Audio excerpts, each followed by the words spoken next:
What evil lurks in the hearts of men? The shadow knows.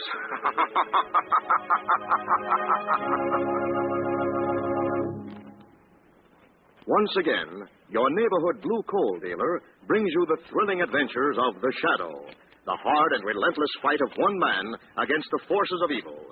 These dramatizations are designed to demonstrate forcefully to old and young alike that crime does not pay.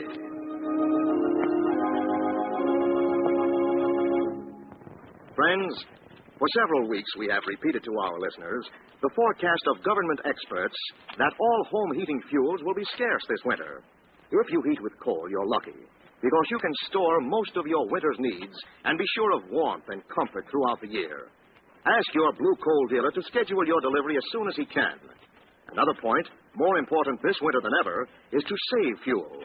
Correct size of coal for your furnace and a clean coal furnace with automatic temperature control are all important factors that help you get more heat from less coal. So tomorrow, call the nearest blue coal dealer for his recommendations on saving coal and ask him to schedule your deliveries so that your bin is always well filled with blue coal.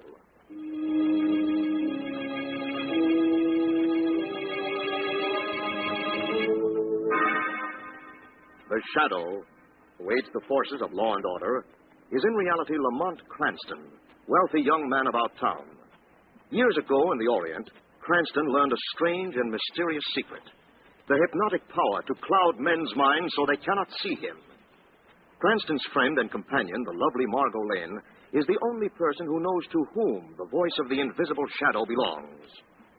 Today's drama, Doom and the Limping Man.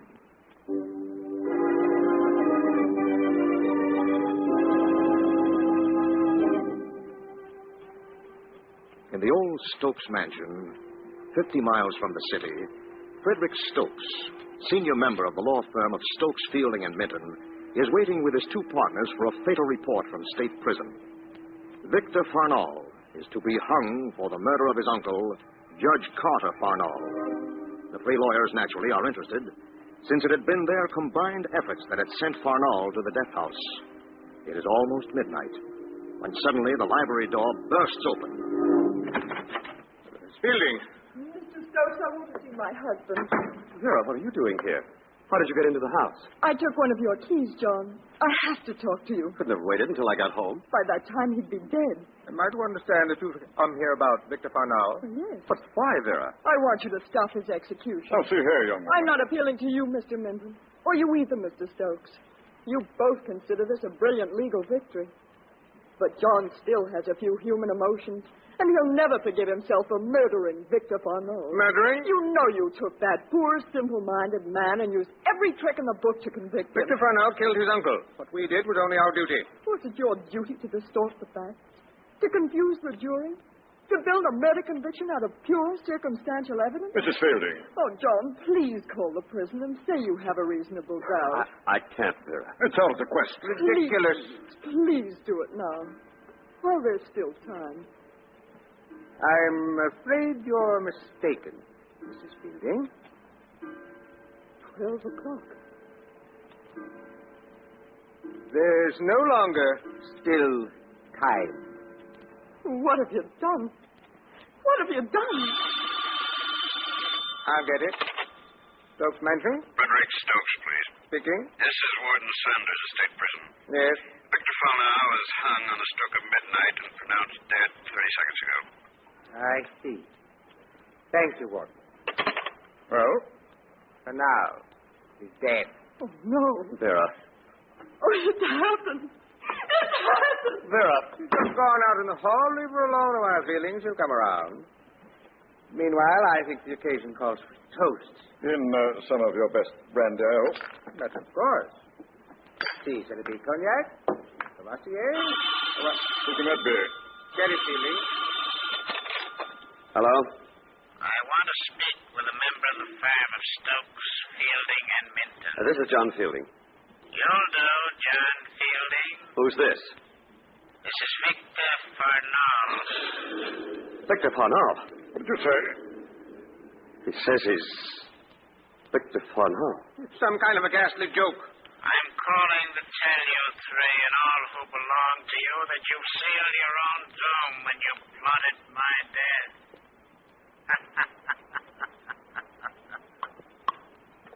Hello? Hello?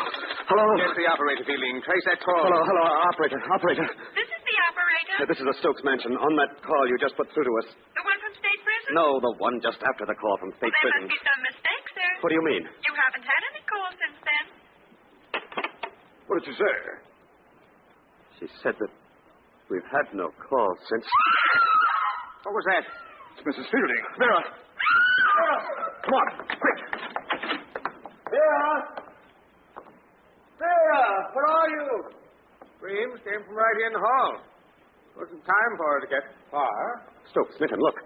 What is it? There, at the foot of the stairs. A rope. Let me see that. You know what this is, don't you? No. It's a hangman's noose. Don't be ridiculous, Mitchell. What would a hangman's noose be doing at the foot of my... What's that? Coming from the attic. Footsteps of a lame man. Listen. Victor Farnall.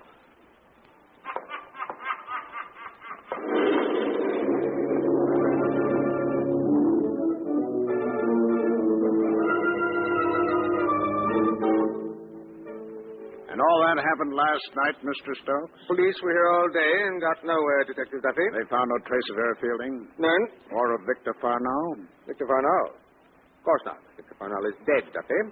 But you did hear Farnall's voice. No. Well, I thought you... We heard a voice. Could have been Farnall's. He was hanged at midnight last night at state prison. But see here, Duffy, I've called you in for protection, but not against a ghost. Against who then, Mr. Stokes? I don't know. Some crank, business enemy. Not an out-and-out maniac. Okay, then. That's a job. By the way, where are Mr. Fielding and Mr. Minton? Fielding should be here any minute. And Minton? The office. He'll be phoning soon. Good. If I'm responsible for your welfare, I'd like to have the three of you under one roof. Did you hear that? What? Sound like a door opened somewhere. Nonsense. The house is locked up tight as a drum. Now then, as you were saying that... There is a draft.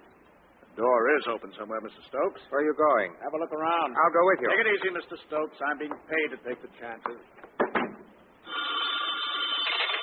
Yes? Stokes? Yes? This is Minton. Listen, Fred. Don't you think it'd be wise to pack up your things and get out of that house? Under no circumstances. Just for a few days. I don't intend to allow a non-existent goblin to drive me out of my home for even 1 minute. Besides, Mike Duffy's here now. Mike Duffy? Detective Duffy. You remember, the private operator who always does work for the firm? Oh. You called him in? I thought it best. All right, then. I'll be there in an hour. Back up my things. Run away like a scared child. Who's that? Duffy, is that you? Is it? What are you doing? Playing a game with me? No. No, I don't believe it. It can't be you. Stop. Stop. No.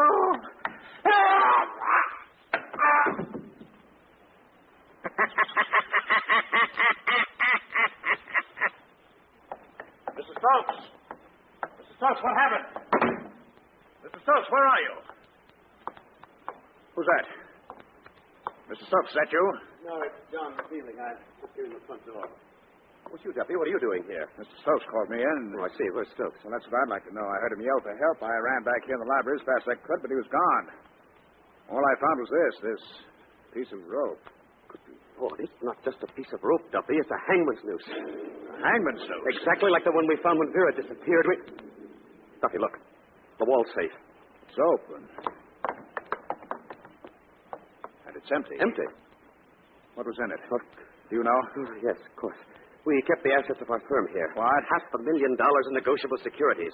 You sure? Of course I'm sure. The senior member, Stokes, accepted the responsibility. He kept them here in his library. And the old man was right. Right? He said the menace we had to deal with was flesh and blood. What do you mean? Ghosts don't use money, that's what I mean. But if it wasn't a ghost, how did he get into a house that's locked and barred? Good question. Wait a second. Maybe they can tell us. What are you talking Through about? the window there, a couple of dark figures moving through trees. Good Lord. Got a gun, Fielding? Yes. Good, you may need it. Where are you going? Outside. Oh, wait a minute. Don't leave me here On your alone. own, Fielding, we got visitors.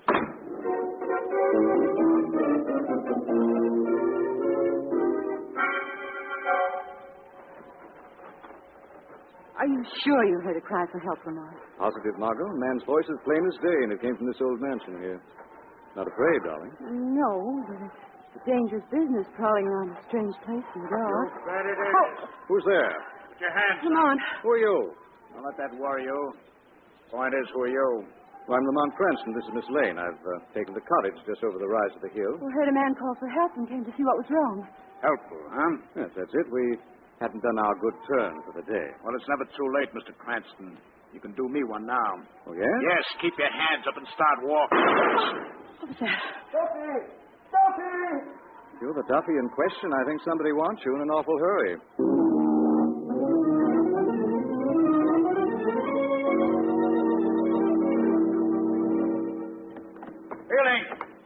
Fielding, what was that shot?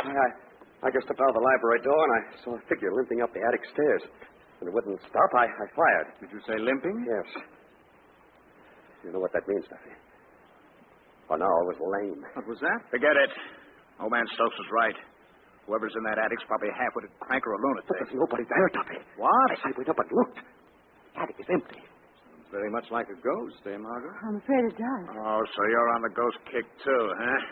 Maybe you've got your reasons. What reasons? I don't know yet. But when there have been 2 disappearances in as many days and a strange couple is picked up wandering around the dock, it's time to call the police. The police? Tend to it, Fielding. Yes, Duffy. Lamont! Just a minute. Go on, Fielding. You've got your orders.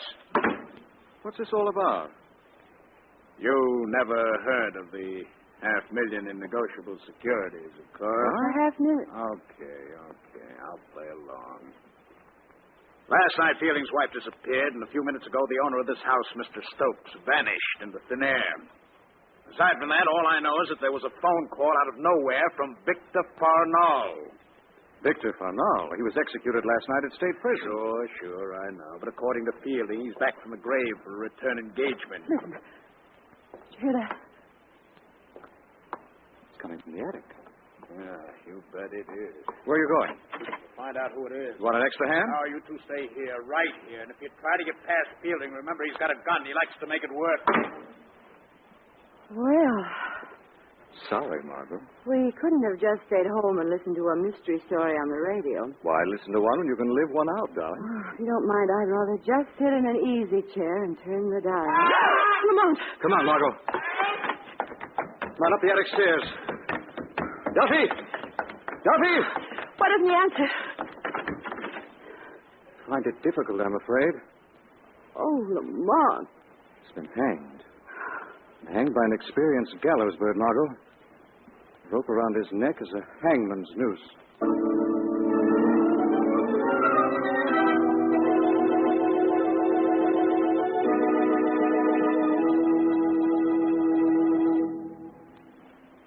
We'll return to the shadow in just a moment. Your neighborhood blue coal dealer would like to do this.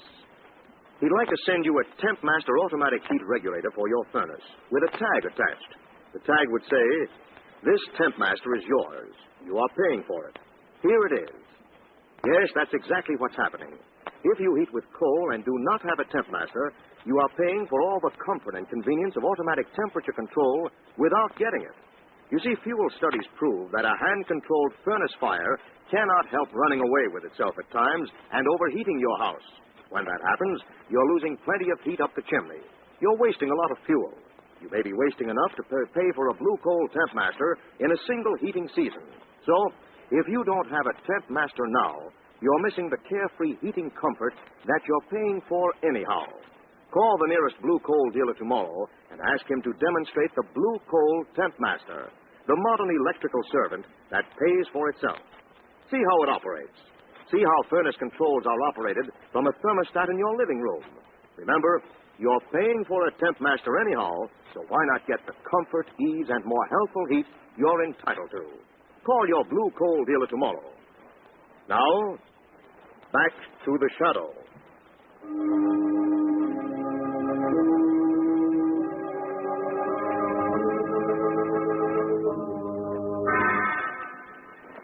Margot and Lamont are in the home of lawyer Frederick Stokes.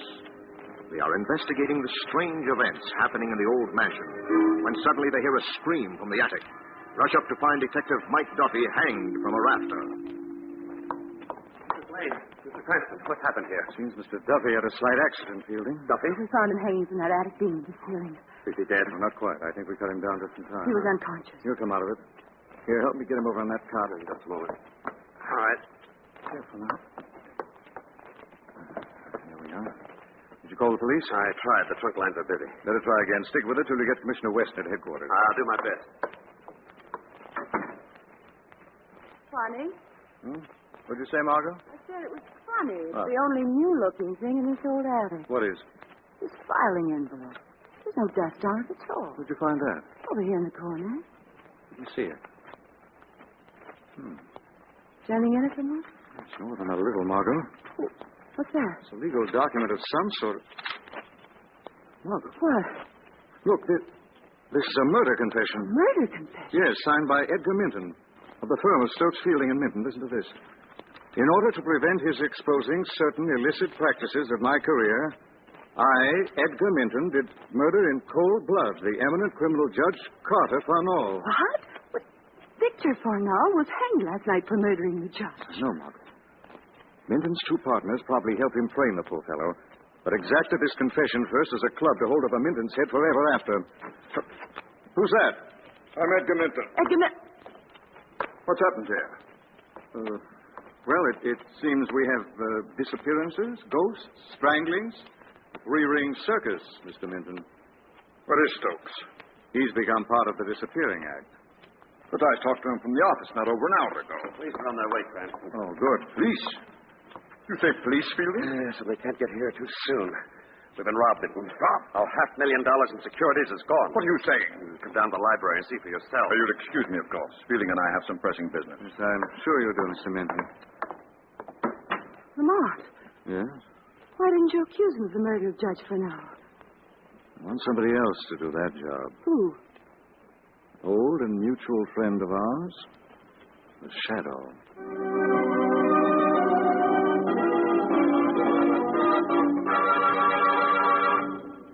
So Detective Duffy and I found the wall safe here in the library open, the money gone. And Bear and Stokes are gone, too. And you and I will be next, Minton. Get hold of yourself. You and I will be next, Minton. We should never have done it. Shut up. We should never have sent Victor Farnall to the gallows. I said shut up. Don't rock the boat, Fielding. We're all in this together. You're letting your nerves run away with you. But Straighten out. Get back up to the attic and tell that Mr. Cranston I want to see him. where is it all going to end, Minton? Whatever it does, Fielding, just remember that you'll end at exactly the same time I do. Stupid young fool. Picks a time like this to get weak in the knees. What was that? Farnall. Is it true, Farnall? Is it true? Are you really in this house? Why do you fear Victor Farnall, Minton? You're the man to fear. You're a murderer. You killed Judge Carter Farnall in cold blood. Who are you? I'm the Shadow. I'm here in this room, but you cannot see me. Where is Vera Fielding? I don't know. You're lying, Minton. Where's your partner, Frederick Stokes? Go away, go away. Where's Frederick Stokes? You drive me insane. And answer me. All right, I will. Minton! Shadow. Shadow. Yes, Minton. Listen to me. Listen to me. The plan. What is it? The plan. Nobody knows. You get it, Shadow. A plan? Yes. Where is it, Minton? Sir Joshua.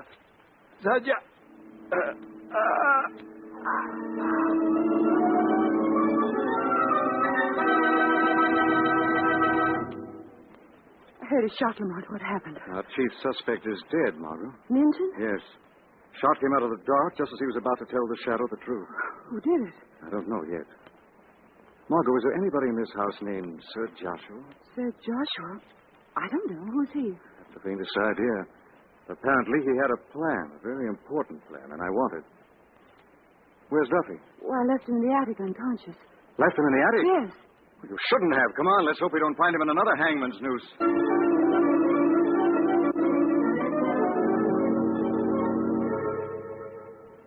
Duffy. Duffy.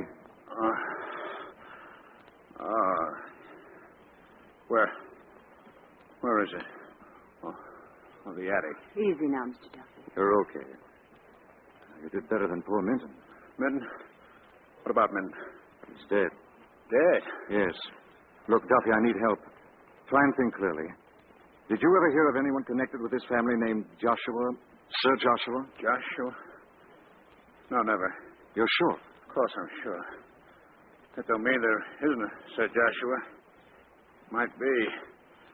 Might be the guy who shot Minton. Yes, possibly. What do you ask? I'll explain later. Meanwhile, maybe Fielding can help me. Shall I go with you, Lamont? I'd rather see him alone, Margot, if you don't mind. Cold up here. And dreary. Piles of old, dusty furniture.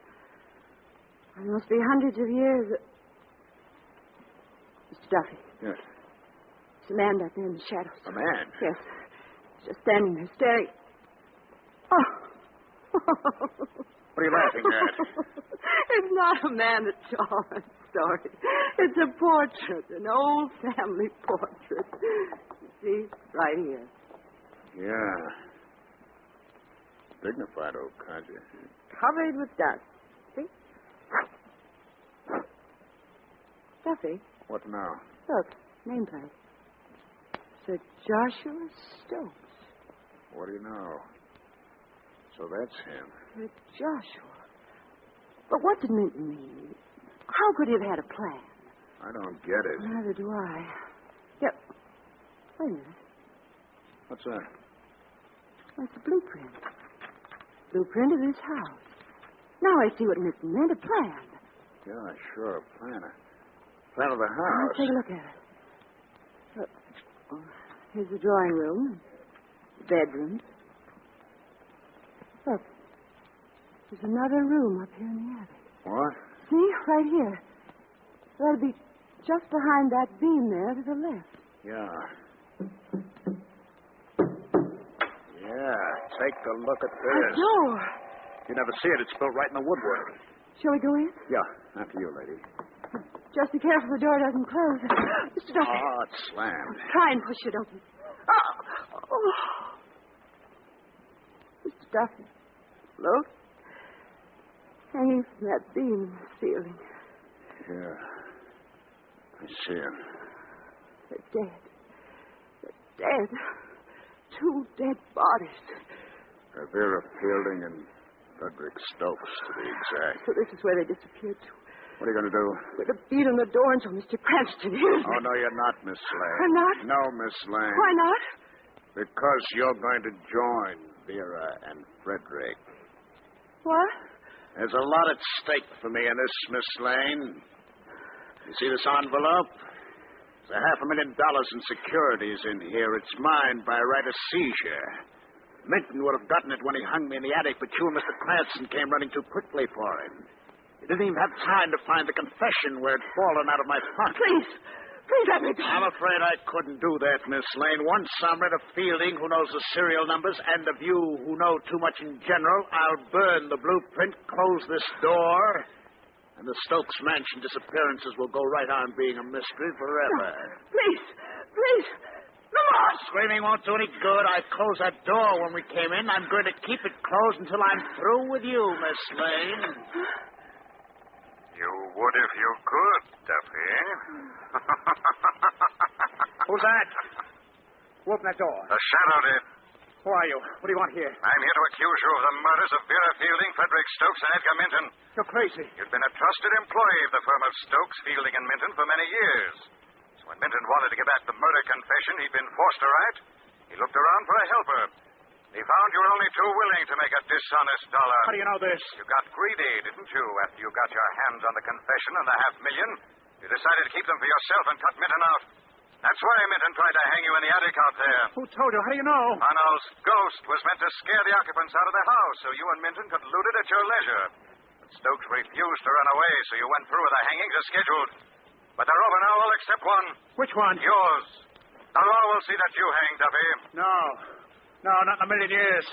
Fielding's still alive. He'll get me off. Why? Because if he doesn't, I can prove he was an accomplice to the courtroom murder of Victor I Farnell. won't allow him to clear you, Duffy. Then I'll blast him wide open in court. I don't think you will. Mr. Fielding! No. That'll do for you, you hired hangman. Yeah, for me. And for you too, Fielding. Fielding, look out. No.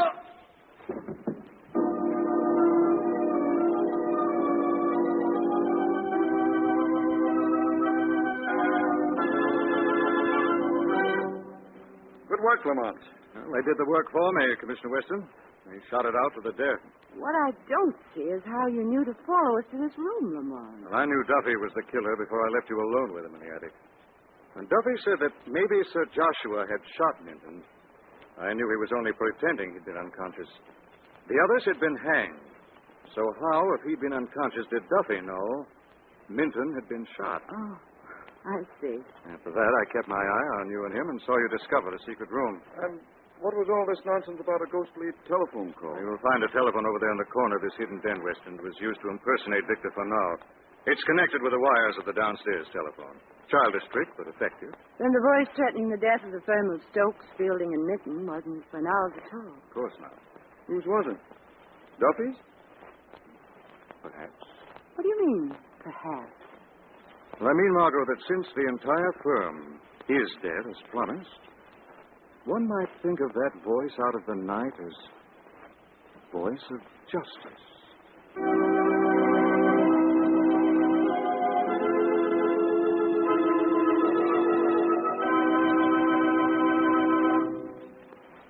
And now, let me present Blue Coal's distinguished heating authority, John Barclay. Thank you, Andre Baruch, and good evening, friends. As the old saying goes, well begun is half done. If you emphasize fuel saving in your home now, as the cold weather is just beginning, you'll start fuel-saving habits that will last all winter. Tell your family to always close off rooms that are not used. Ask the children to be sure to close doors behind them when they come in or out of the house. And, of course, now is the time to install a TempMaster automatic heat regulator. A Blue Coal TempMaster is not only the last word in heating convenience, but it's just about the surest way to conserve fuel. It can save as much as 20% of your fuel consumption. Your neighborhood Blue Coal dealer can install a TempMaster easily and quickly. I thank you.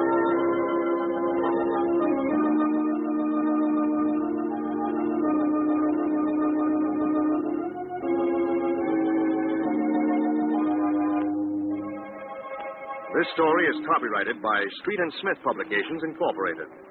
The characters' names, places, and plot are fictitious. Any similarity to persons living or dead is purely coincidental. Again next week, the shadow will demonstrate that The weed of crime bears bitter fruit. Crime does not pay. The shadow knows.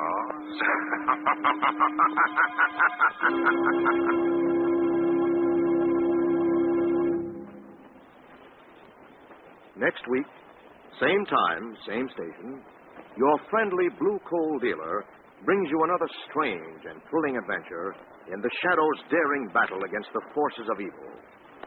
The Shadow is presented by the D.L.&W. Coal Company, distributors of Blue Coal. Lamont Cranston is played by Brett Morrison. Margot by Grace Matthews. Your announcer is Andre Baruch. Remember, it's Blue Coal for finest heating service. It's Blue Coal for finest modern equipment. It's Blue Coal for the best home heat money can buy.